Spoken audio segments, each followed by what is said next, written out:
नमस्कार दोस्तों, आज हम बात करने वाले हैं एक ऐसे टॉपिक पर जिसने पूरे दुनिया भर के इन्वेस्टर्स को हिला के रख दिया है।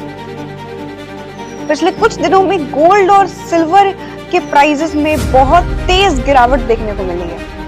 न्यूज में बोला जा रहा है 5 से 60 ट्रिलियन डॉलर का लॉस, मार्केट क्रैश और लोगों का पैसा डूब गया। लेकिन असली सवाल ये है कि क्या सच में दुनिया भर के लोगों का पैसा डूब गया या ये एक मार्केट का नेचुरल प्रोसेस है। इस वीडियो में हम लोग स्टेप बाय स्टेप डेटा के साथ क्लियरली सब समझेंगे। So hello everyone, I am Sonal Mishra, a first year political science student and welcome to the student tips. बोलो आजादी, बोलो आजादी। एक्चुअल डेटा कितनी बड़ी गिरावट है, तो सबसे पहले तो हम लोग रियल नंबर समझते हैं। India MCX data, silver recent high लगभग 2,92,000 पर केजी एंड गिर के आया लगभग 2,58,000 पर केजी।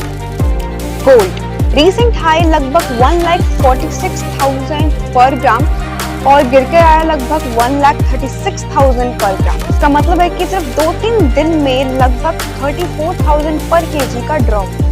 इसका मतलब कि सिल्वर में 30% के आसपास गिरावट है एंड गोल्ड में 10 to 12% के आसपास फॉल है।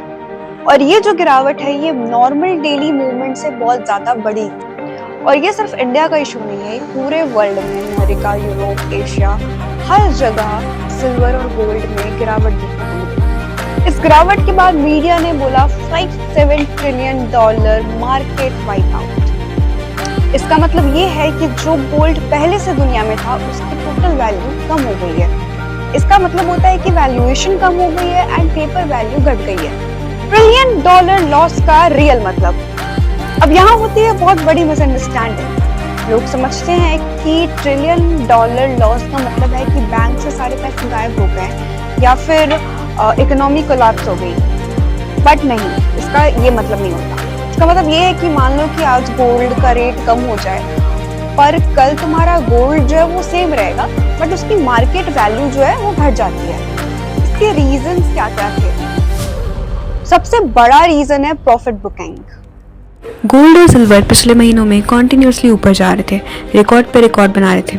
जब प्राइस इतना ऊपर चला जाता है तो बड़े इन्वेस्टर्स बोलते हैं अब मुनाफा निकाल लो। और जब बैंक्स, हेज फंड्स और बड़े ट्रेडर्स एक साथ बेचते हैं तो गिरावट आनी होती है। अमेरिका, डॉलर और इंटरेस्ट रेट। अब अमेरिका का रोल समझो। गोल्ड और सिल्वर पूरी दुनिया में US डॉलर में ट्रेड होते हैं। जब डॉलर स्ट्रॉन्ग होता है तो गोल्ड महंगा लगता है और डिमांड थोड़ी कम होती है, इसलिए ग्लोबल इन्वेस्टर्स ने इससे पैसा निकालना शुरू किया। Next reason, margin loan and forced selling. अब मार्केट के अंदर का गेम, बहुत से ट्रेडर्स उधार पे ट्रेड कर रहे थे और मार्जिन के पैसों से पोजीशन लेकर रखे। जैसे ही प्राइसेस गिरे, स्टॉप लॉस लगा, एक्सचेंज ने एक्स्ट्रा पैसा मांगा और जिनके पास नहीं थे उन्हें मजबूरी में बेचना पड़ा और इसी को कहते हैं फोर्स्ड सेलिंग। सिल्वर गोल्ड से ज्यादा क्यों गिरा? तो सिल्वर हमेशा गोल्ड से ज्यादा तेज चढ़ता है और ज्यादा तेज गिरता है क्योंकि सिल्वर का मार्केट छोटा है, इंडस्ट्री में भी यूज होता है और थोड़ा सा प्रेशर आने में बहुत बड़ा रिएक्शन आता है और इसीलिए सिल्वर में ज्यादा गिरावट दिखी गोल्ड से। क्या ये क्रैश है या करेक्शन? एक्सपर्ट्स क्लियर बोल रहे हैं कि ये क्रैश नहीं है, ये करेक्शन है। मार्केट का रूल है कि जो चीज बहुत तेजी से ऊपर जाती है वो थोड़ा नीचे भी आती है और इसको हेल्दी करेक्शन बोलते हैं। आगे क्या हो सकता है?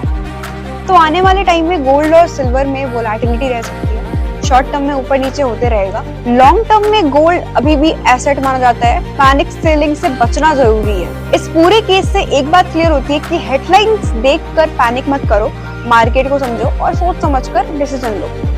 इमोशनल डिसीजन नुकसान दे सकता है। वीडियो पसंद आई हो तो लाइक जरूर करें। अगर कोई मुझसे गलती हुई है तो भी आप मुझे बता सकते हैं ताकि मैं इसे और इम्प्रूव करूं। चैनल को सब्सक्राइब जरूर करें क्योंकि यहाँ बात होती है फैक्ट्स की, ना कि हाइप। Thank you.